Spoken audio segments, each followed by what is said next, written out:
All right. Good morning, everybody. Welcome to the July 26th AgRobotics Working Group meeting. Um, I'll start off this meeting by just reminding everybody, well, not reminding if you're learning for the first time, but the August 9th meeting, we have decided to cancel that week due to the grape growers demo day. So you can strike August 9th off of your calendar for that, because we figure a lot of people are gonna be going to there. New members this week, we have Christy Grigg McGuffin from Amatha, Samantha Holmes from KPMG, and Taylor Bentley from the Trade Commissioner Service. And if I'm correct, I don't believe I see any of them on the call this morning. So won't be able to get an introduction, but hopefully we'll see them on here soon. Well, you should introduce Bridget as well. Well, we were leaving that for later. We were leaving that in the for the project updates portion. Um, but yes, Bridget has joined us here today. Um, just because there's a few things to go over with that, so we want to give enough time to go over everything that has to be gone over with that. Um, so that being said, we'll head into our presentation section. Today we're joined by Cole Powers from IntelliCulture. Um, so Cole, I'll pass it on to you and please take it away. Yeah, awesome. Good morning, everyone, and thanks for the invite here today. And good to see a number of familiar faces as well.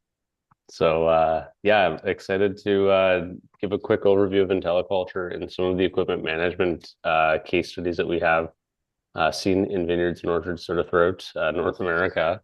I'll do my best to relate back to a couple of robotics and automation case studies as well. But without further ado, I can go ahead and share my screen and get started if that works for you, Dan.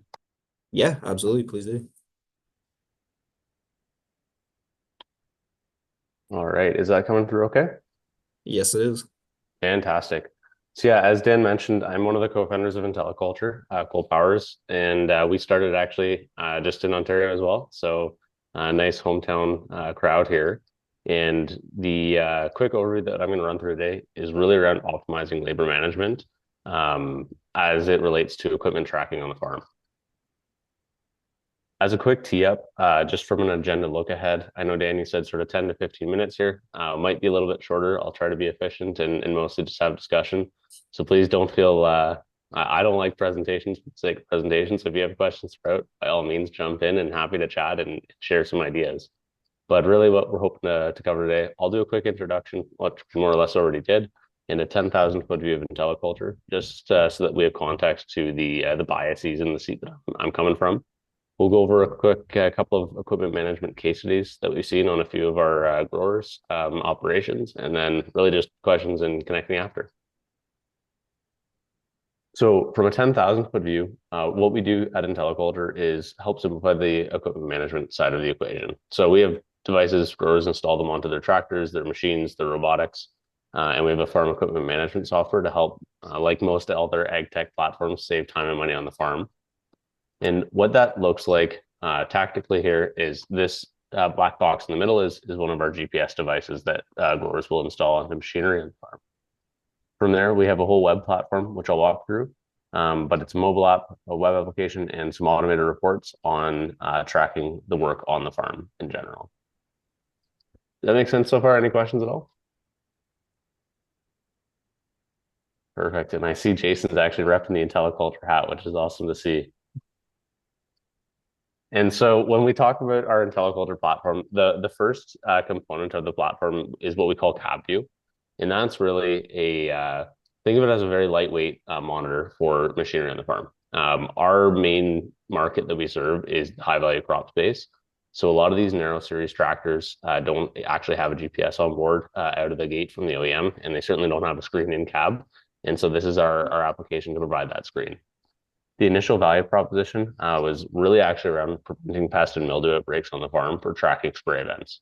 So you take some big orchards like Skylar Farms, for example, and they'll have many machines out spraying overnight. Farms. Sorry, Where's Skylar Farms? Skylar Farms is in Ontario, in Simcoe. Oh, cheers. Another section. Skylar. Mute your phone. Mute your phone. You're gonna have a discussion. Mute your thing when he's presenting. Go ahead. No. Yeah, no problem. I wasn't sure if it was a question there, but yeah. So the use case, say you take like a Skylar Farms or a Columbia Fruit Packers out in Washington, for example, they might have 50 tractors out spraying at one time with operators that are all doing tandem sprays. And one of the really big pain points that we initially set out to solve was when you go refill your spray tank, it's very hard to remember which exact row, especially if you're spraying overnight, you left when you first exited that orchard. And so being able to visualize that in real time and get an alert the next morning was the initial value proposition of IntelliCulture.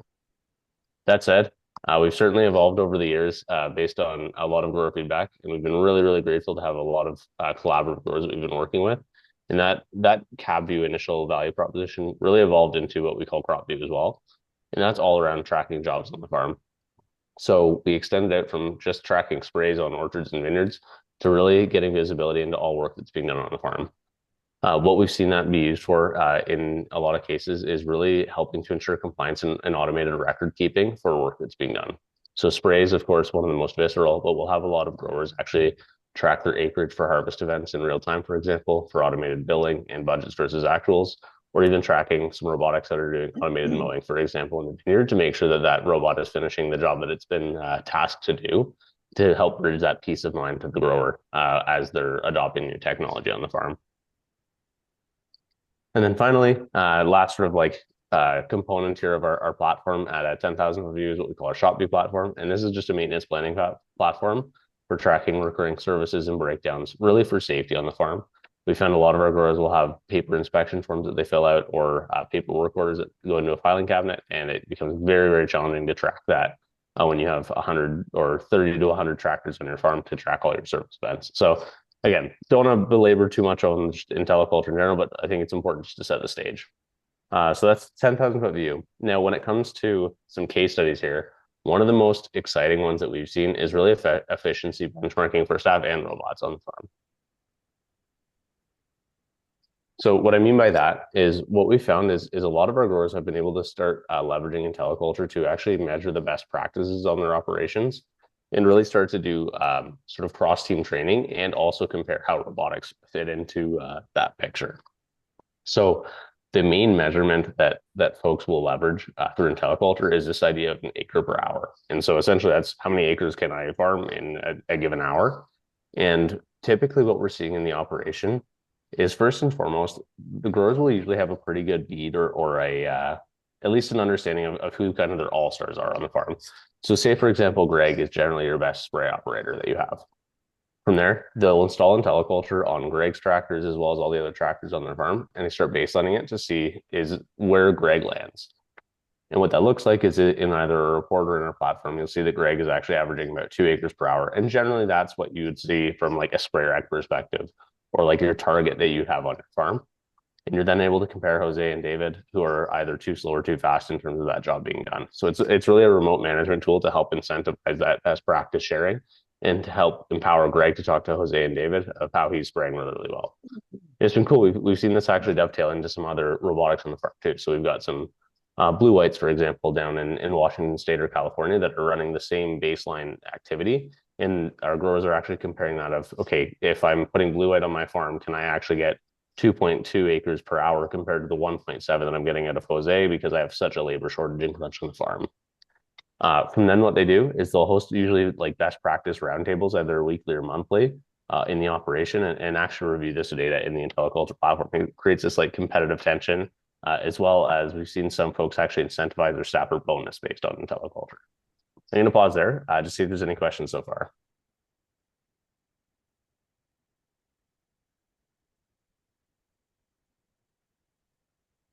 Okay, if not, we'll keep rocking and rolling here. And in terms of that staff incentivization piece, it really does still start from that acre per hour metric as well. What we'll see folks often do here, and again, this translates as well to some robots that we've seen as some of our growers are getting to that cutting edge. But really, it starts with, again, baselining that activity. So say, again, we're taking that 2 acres per hour for spraying. And then what they're doing is setting a daily target for that. So say you're working a 9-hour day with that 2 acres per hour. That means that in general, you're wanting each of your machines to spray 18 acres per day.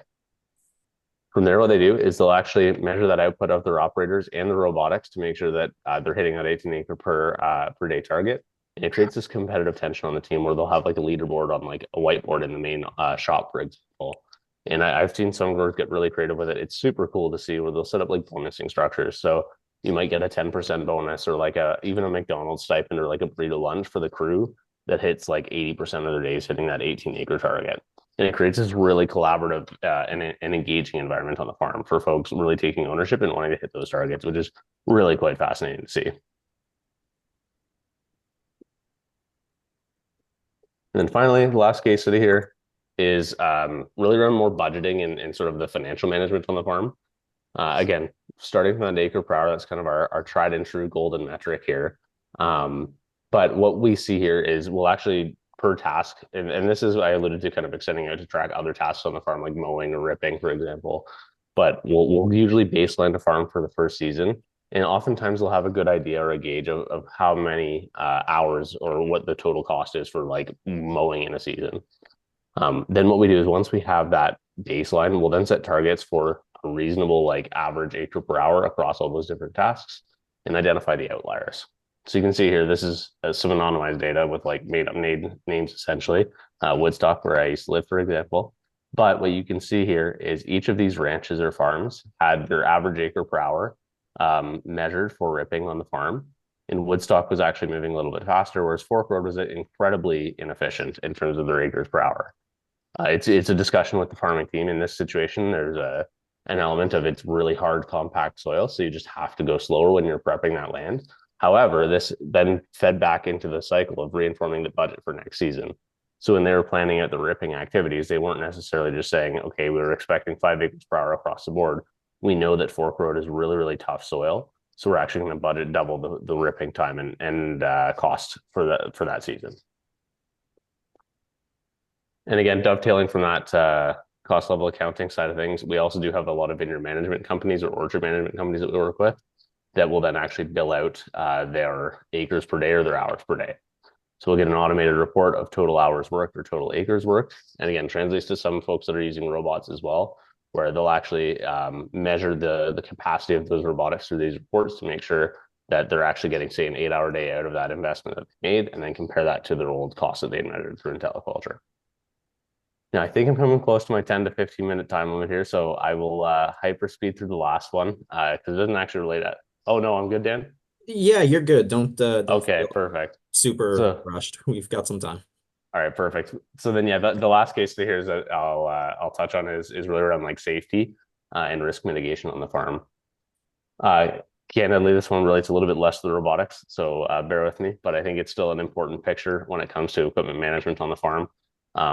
But one of the main pillars that growers have really been leaning into is inspections on the farm. So case study or sort of status quo that we've seen in a lot of our operations that we work with is it'll be a paper form that guys will go and do a circle check on the tractor, make sure that it's safe to operate before going out for the day. And so we've digitized those forms for them as well. And it's nothing terribly groundbreaking other than a digital form, but it's pretty impactful when you get a failed inspection that emails the safety team and sends a text to the shop manager saying, hey, this tractor just failed an inspection and Dan reported that the tires are no good and it's not safe to go out and operate in the field. We've had one grower in particular adapt this to some of their blue whites as well to make sure that there's like some really nuanced and like different checks that they need to make. So they have a specialized form just for a blue white tractor when they scan it into the system, for example. But aside from that, haven't seen too much of this creep into the robotics sphere yet, but I think that there is some opportunity, which is pretty exciting. And what that looks like here is, again, you can see in our platform, this gator, for example, had a failed inspection in early January. So that would have kicked off some alerts to the safety teams and the shop teams there to make sure that that was notified to all the crews that machine should not be out operating because it's not safe to do so. And finally, kind of full circle back to that initial spray problem that we mentioned right out of the gate, is this missed row or missed block in an orchard or a vineyard. And again, this can be, this is probably one of the most direct correlations to the robotics world that we see right now, is at least in our perspective that we've seen on growers in a lot of like California and Washington. I'm really eager to learn from the group here too, but there's some apprehension or some like anxiety around, is this robot going to go out and actually do the work that it said it's going to do? Or are we going to get stuck in the field, for example? And so originally these reports were really designed to flag mildew possibilities on the vineyard or the orchard if somebody had accidentally missed a couple of rows in their spraying activities. Where we've seen folks starting to lean into this is actually using this to track the robots as well, to say, okay, hey, yeah, perfect. There's a nice PDF report in the morning that's fully automated, and I can see these lines driving across my orchard. That tractor did, or that robot did in fact cover all the work I was expecting it to throughout the day and last night. And really what this does is it's a form of redundant reporting to then coach staff on mistakes and also make sure that work is being done as expected. And with that, I think that's all that I got. So happy to connect, and you can ignore that unified booth A2402 because this is adapted from a presentation in California. But thanks so much for the airtime, folks, and would love to answer any questions. Excellent. Thanks so much, Cole. Really appreciate it. Evan, looks like you've got a question there.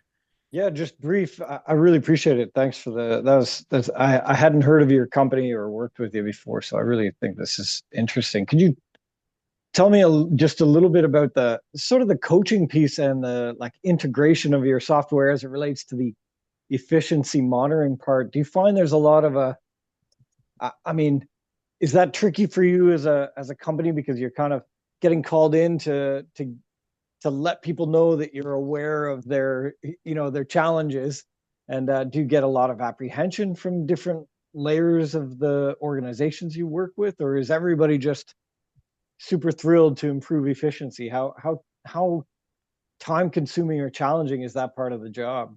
Yeah, no, thanks for the awesome question there, Evan. And yeah, admittedly it's been getting easier and more streamlined for us in terms of that efficiency sort of like comparison and coaching. We often don't lead those discussions. We'll usually kind of be there to like work with the teams that will help build it. We have scorecards, we call them now. It's actually not even in the tech, but it's basically like a quarterly business review built into the platform. So we're usually there to help kind of like facilitate and like answer some questions about the data, but usually we'll have the actual ranch managers or farm managers lead the discussion. That said, especially early on, before we had like, now we can sort of compare to industry or like compare to targets of like across the broader group of all orchards in, say, Pacific Northwest. Before we had that, it was a lot harder because we didn't have the case studies to lean back on, like, oh no, this is what we've seen in other operations at a high level. There it was a lot more of like, who is this IntelliCulture group and why are you like pointing out that like, hey, I'm driving too slow. The other thing that we've seen too, which is it's a bit of a mindset shift, but there does seem to be this sort of like natural evolution of like, we've seen both sort of polar extremes, where we've seen some operations where the crews are like really, really excited, and like we've rolled out on a farm and we're only on like one crew, for example, on a team of maybe 4 crews, and the other crews are like banging at the doors of management saying, hey, I want IntelliCulture because I want to be able to like prove that I'm doing a good job. We've also seen the other polar opposite, where it's like, no way in heck, like I'm not having you put a GPS on my tractor because like I don't want to be tracked. So it seems that there's somewhere in the middle, but we'll often try to help coach and frame our growers that it really is for like a form of open communication of, we're doing this to improve efficiency, to improve our costing, so that we can work on better quality of life and better opportunity for you here at the farm. But it's a very complex one.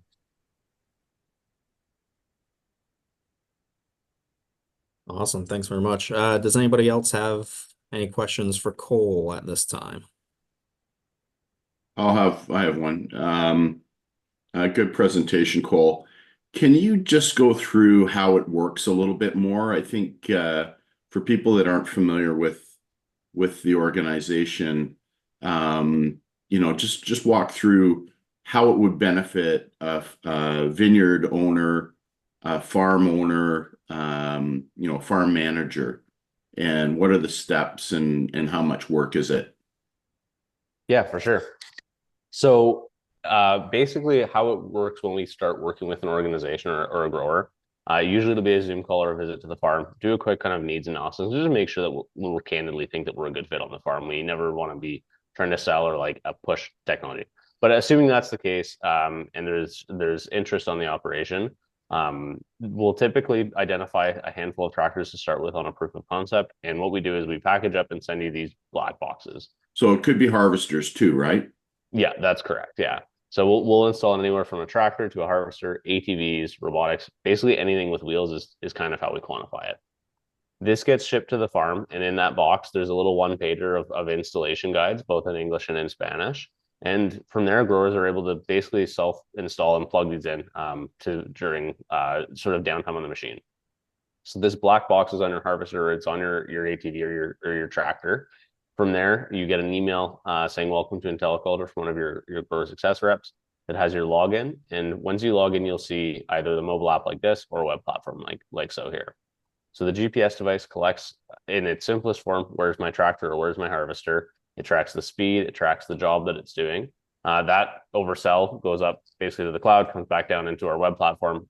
It does have local storage. So if you go out of cell connectivity, like in Niagara there or the hills of California, for example, we're still tracking and then back populate that data. From there, you have kind of a real-time GPS. You can see where your harvesters are and if they're actually running and working, which is real-time and valuable. Yeah.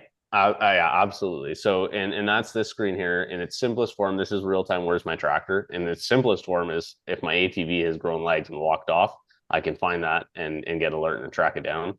I've actually been involved in a number of theft recoveries this season, so I think it's a bit of a bias that I have right now. But from there, yeah, we're tracking in real time, and you can see the total hours worked, the total acres that harvester is picked. It's a really small screenshot, so apologies for that. Total hours worked, total acres picked of that harvester in real time. You can actually see here too, for example, this is a spray tractor. They actually did miss part of this block in their spray activity. They probably left the vineyard, went and refilled, and then came back in and entered a handful of rows down because they're spraying overnight and it's really hard to see and remember what row you're in when you're in a 1,000-acre vineyard. So that's the initial sort of pain point and value proposition there.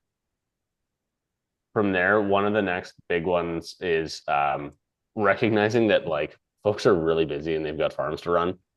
We don't actually make folks log into the software really ever. We ideally like it because that's what spurs more engagement, but we'll actually package up and send an automated PDF the next day of all of the work that's been done on your farm.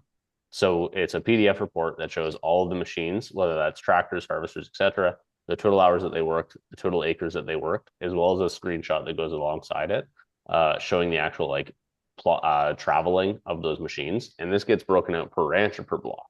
So if you have, say, 10 ranches, sorry, I keep saying ranches because that's what they call them in California, and I've become an American in terms of my language. But if you have 10 vineyards across Niagara, for example, you're going to get each of those on its own separate page in the PDF report, and it's going to show you the work that's been done for yesterday. If I'm a farm manager, Cole, is it tracking all the work through the season for me? So I've got an inventory of what happened on, I don't know what's the date today, what happened yesterday, what happened the day before, so that if I have to go back and, oh yeah, we did spray that block and we did harvest that block, like I've got an inventory there. Yeah, you're that becomes correct. A pretty valuable system for the client that they really weren't doing before, because now it's all driven by data from the actual equipment.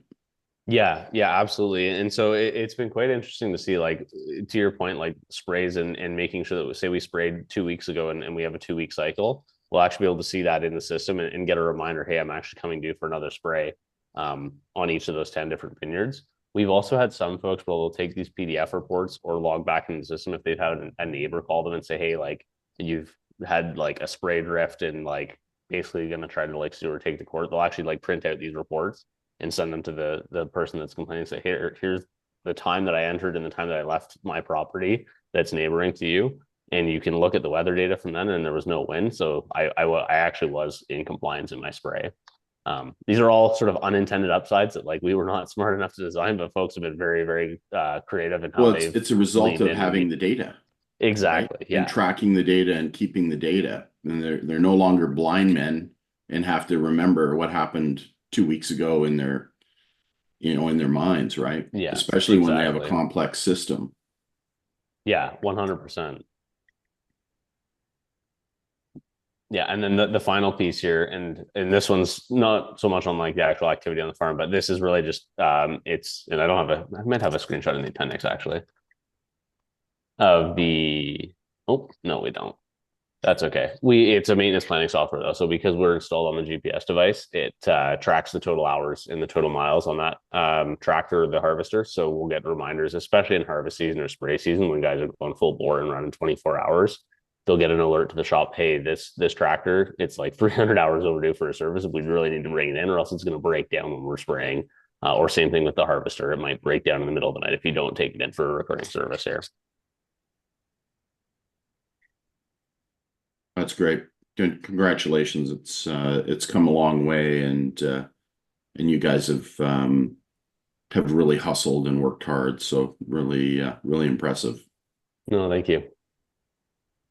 Paul, this is Colette Takis. I just wondered if you could let me know, are you subscription based? And if you are, is it quarterly subscription, monthly, that kind of thing? Or maybe you can outline that to me. Yeah, certainly. So we are subscription based. So basically, our model is for every GPS device you put on a farm, there's an annual subscription. The subscription lengths are totally flexible. Typically, what we see is growers will like the annual one because then they can basically put it on and sign up for the year and not worry about a quarterly or a monthly bill. And it is at a price point that is generally pretty palatable in the operation. But we are a per machine per year subscription with payment terms that are pretty flexible. Thank you for that. Yeah, absolutely. Thanks for the question. Excellent. Thank you, everybody, for your questions. Cole, thanks so much for your presentation.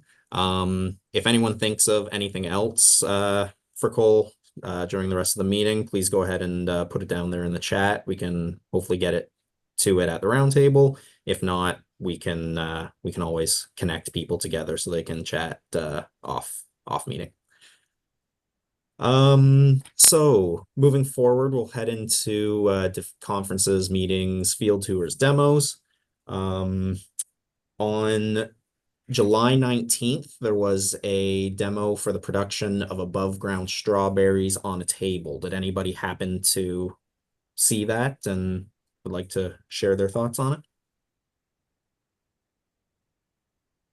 No? All right. We also had just on this Monday was the International Symposium on Robotics and Automation in Kansas. Did anybody happen to attend or was able to glean anything from that? All right, perfect. The only new one we have on there is an info session for the Agri-Food Tech Expo Asia 2024 in Singapore, Thailand, Agri-Food Tech CTA. The info session is on August 1st. It's online, so you need to register if you'd like to attend. And so please do that if that is something that you are interested in. From there, we'll head into project updates. At this point, I'd like to pass it over to Kristen Obeid, who has an announcement. Good morning, everyone. I just wanted to let the group know that I'm taking a temporary acting assignment in my director's office for the next 3 months. So I'll still be around, but I'm not going to be participating as much on the group. So just wanted to let everyone aware of that. I still do get a lot of emails and whatnot, and I've just been forwarding them on to both Dan and Aaron. So I just wish everybody all the best. And, like I said, I'm still around, so I will help wherever I can. Yeah, you can't hide, Kristen. We'll find you. Yeah, I know. It's okay. I don't mind at all. Perfect. Thanks so much, Kristen. We will miss you, but we know, like we said, you're always still around. We'll find you. Um, Well, and congratulations on that assignment. That's going to be a nice change and stuff. Yeah, I'm already learning a lot, and I'm getting a lot of the livestock files as I requested, just to get some different and experience that I don't have. So it's a very busy job. I'll tell you that right now.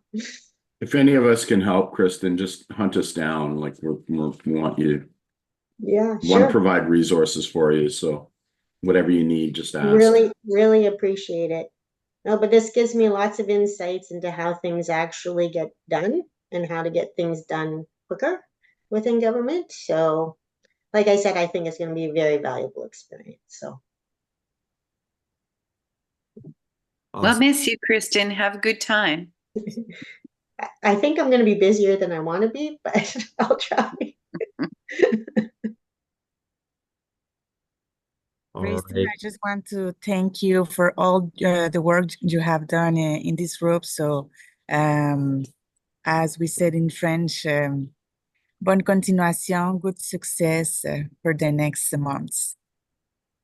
Thanks very much, Ismar. Perfect. Thanks so much, Kristen.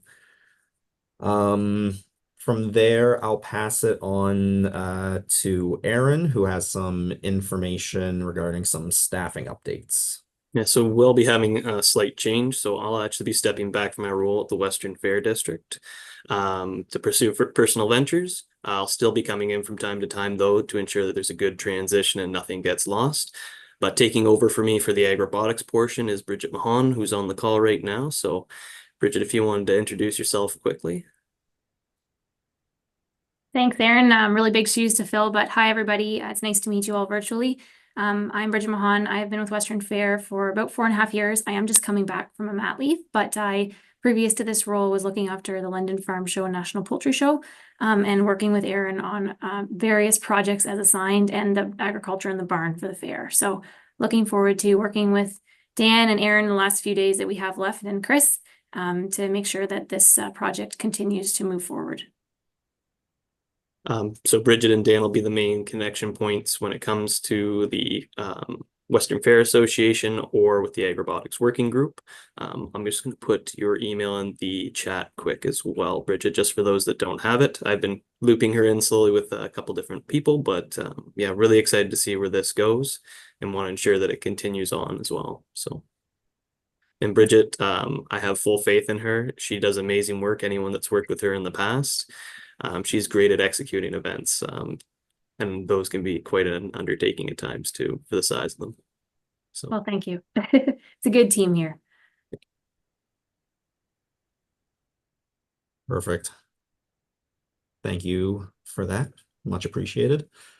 Before we move on, I just going back to the events. The grape grower demo day was added into the list there. I mentioned that we're going to be canceling the August 9th meeting because of it, but then when we got to there, I didn't mention it itself. So it's at the Cave Springs Vineyard, August 9th, and there's a link there, or on our website where you can go to get some information for that. Then jumping back to the funding announcements and opportunities. The new one we have in there is the Singapore and Thailand Agri-Food Tech Canadian Technology Accelerator. It's a 4-month hybrid program that's starting in October, open to Canadian startups and young SMEs at no cost. It's a great introduction to Asian markets, and the application deadline for that is due on August 21st. Garson.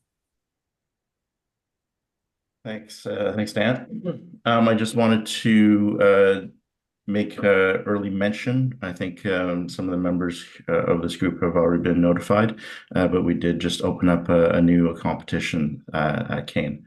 It will be widely available to the public on Tuesday, I believe, but right now it is currently open and accessible through our members network. And if anyone has any questions, they can reach out to me. Can you give us a quick 2-minute overview of what the program is, Garson? Sure. Thanks, Joe. This will be it's an open call. So any developments in specific technologies led by any particular company or group, or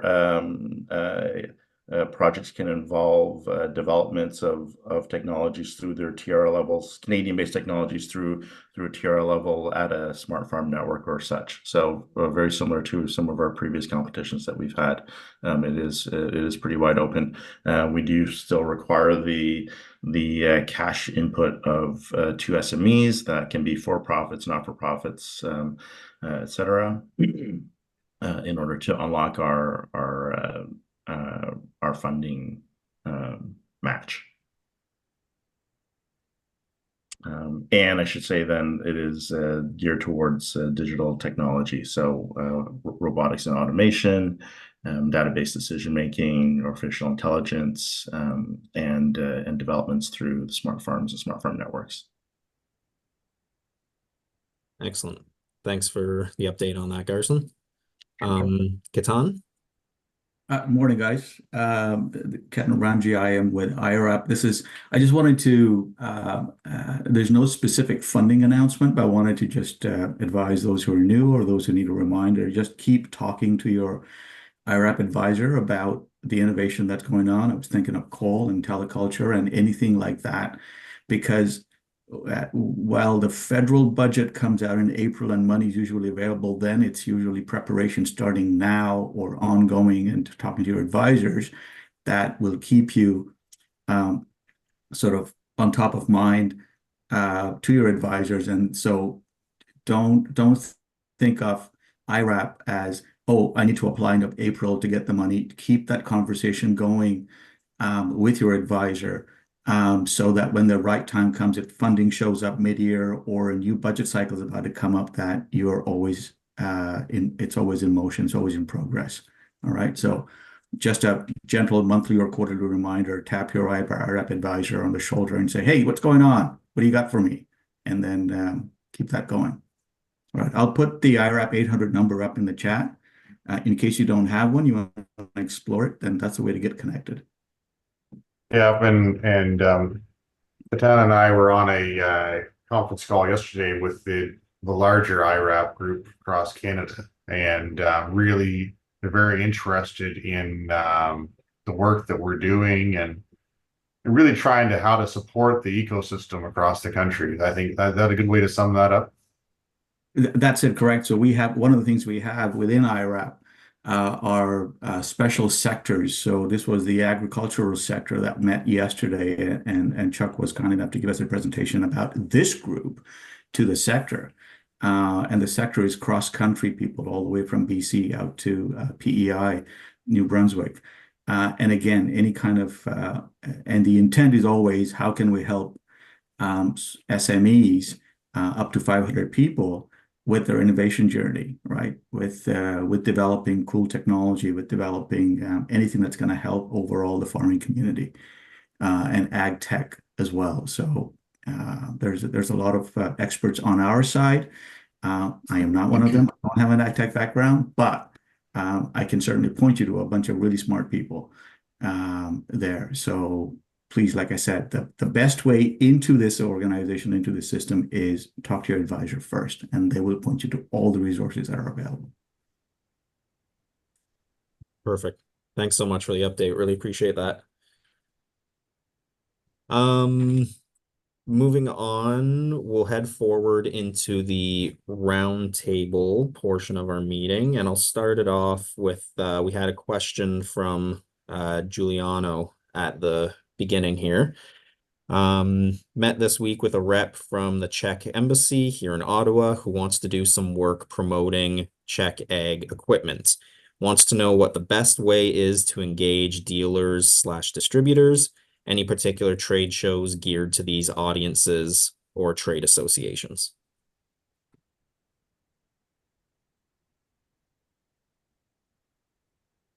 Let everybody jump at once here. Yeah. Yeah, I was going to ask you, Chuck, but I thought I'd open it up. But if you have an answer, I'll gladly take it from you. I think the starting point is to reach out to people like myself and Joe and others, and then what we do from there is we can kind of figure out who the right people to put this with, like, because saying technology from Czech, obviously this is the first I've heard of it, so I don't know what that might be and what market segment those go into. So whether this is a fruit and veg show type thing, or whether this is outdoor farm show, or whether this is just something that, I'm not sure what stage they're at, in terms Yeah, of I And tried what to sort crops of, and focus. yeah, Mhm. yeah, I tried to find out more from him, and he said, well, you know, they want to focus on one area because Canada's a big country, and we're trying to push them towards the fruit and veg side here on entire Ontario and Quebec. But he said essentially they just don't do tractors anymore in the Czech Republic. So they do drones, they do precision ag stuff, they do irrigation stuff. So yeah, it's a bit of a dance at this point, I guess. Sure, and that's fine, because we had a company from I'm not sure if Curtis remembers, but I think it's from Switzerland, about precision ag tech, reaching out, just asking some questions. And Exactly. it's kind of the same idea as that, where is the space and where does this fit into? Curtis and I were also on a call with Syngenta from Europe, asking some questions about, they really have a big focus on soil health, and how do they support soil health as a company, because it impacts their products that they sell. So like it's a, from here, I think if they reach out to Dan and Bridget, and we can kind of sort it out from there. Okay. And I did see, Giuliano, that Bridget added a link in the chat to the North American Equipment Dealers Association, as well as Yeah, the I have a contact. list because I'm doing some work on right to repair. So I have a good list of equipment associations that I'll share with him for sure. But thanks for that. Yeah. Larry from there would be good to connect to too. Again, it's on the larger field crop side, but he's usually pretty helpful. Yeah, this chap said he did go to the Ottawa Valley Farm Show and he was wondering about the outdoor show. But his experience at Ottawa Valley was geared towards producers, and his companies aren't in a position to set up manufacturing in Canada, but he's looking more of a business to business kind of conversation with distributors. And he found that there weren't that many at the Ottawa Valley Farm Show, for example, and that's understandable. It's more geared towards producers in the local area. So yeah. Well, and agriculture is pretty sophisticated, so you don't just show up at a farm show and expect to find the specialized contacts. You have to network in and actually drill down. So they were probably there, but there's 6 people buried in 5,000 that attend that show. So you just can't wander around going, want to buy a tractor from Czech Republic, and it just won't fly very fast. So or are you interested in distributing ag equipment from Czechoslovakia? So yeah. Have them call Chuck or myself, and we'll try to see what they have. Yep. Okay. That was my first instinct anyway. So thanks. Chuck, do you want to share what your plans are at the outdoor farm show, which is coming up in a month and a bit? Yeah. So what we're doing at the outdoor show, it's kind of broken into two spots. Omafra has the innovation tent as well, and so the working group will have a presence in the innovation tent, and as well as some of the robotics will be in there beside that space, and I think Joe RH is in there as well again. Yeah. So that's going to be one of the ideas. And I think we will have a presentation running inside of that tent just about the working group and what its activities are and those kinds of things. And then out in the 3 acre site, the same site that we had last year, our intention is to have the farm droid robot planting a crop again. I believe we're going to try to do like a sugar beet or something like that this time. I know that Grant is planning on planting that a little bit sooner so that they're bigger and they're easier to see.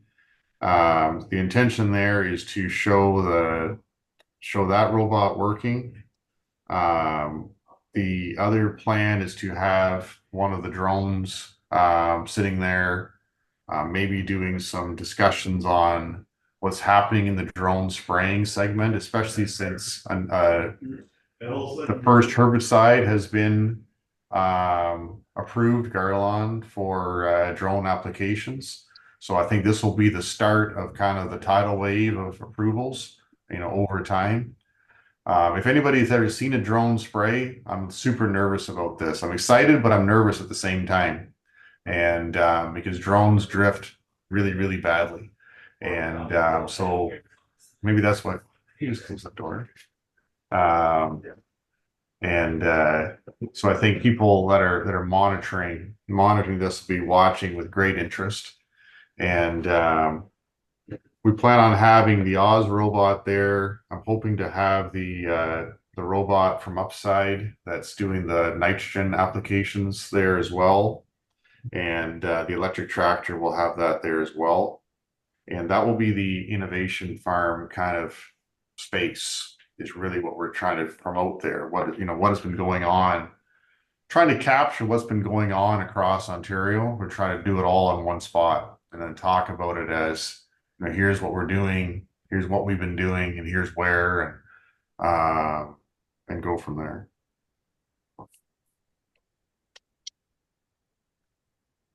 Excellent. Sounds good. And we'll connect with you afterwards about the AgRobotic working group presence and what kind of space there is and what that'll look like. Mm-hmm. Perfect. Is there anything else that anybody would like to discuss or bring up or ask?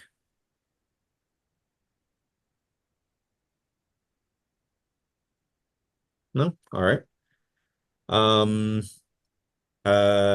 Into the articles section, no new articles for this week, but if you haven't had a chance to look through them, please do. There's a lot of good ones in there. And I believe that if there's nothing else, that will bring us to the end of this week's meeting. Oh, Colette just shared a link to an article in the group here. I'll make sure to add that onto next week's so that it stays present. Thanks for that, Colette. Okay, perfect. Everybody, thank you so much for attending. Cole, thanks again for your presentation. Really appreciate you taking the time. Hope everybody has themselves a great weekend, and we'll see everybody on August 2nd. Thanks so much, everyone. Take care. Thanks, everybody. Have a great day. You mean August 9th, isn't it? August 2nd, 9th is canceled. Oh, it was canceled. Yeah. Oh. They keep moving it around, that one.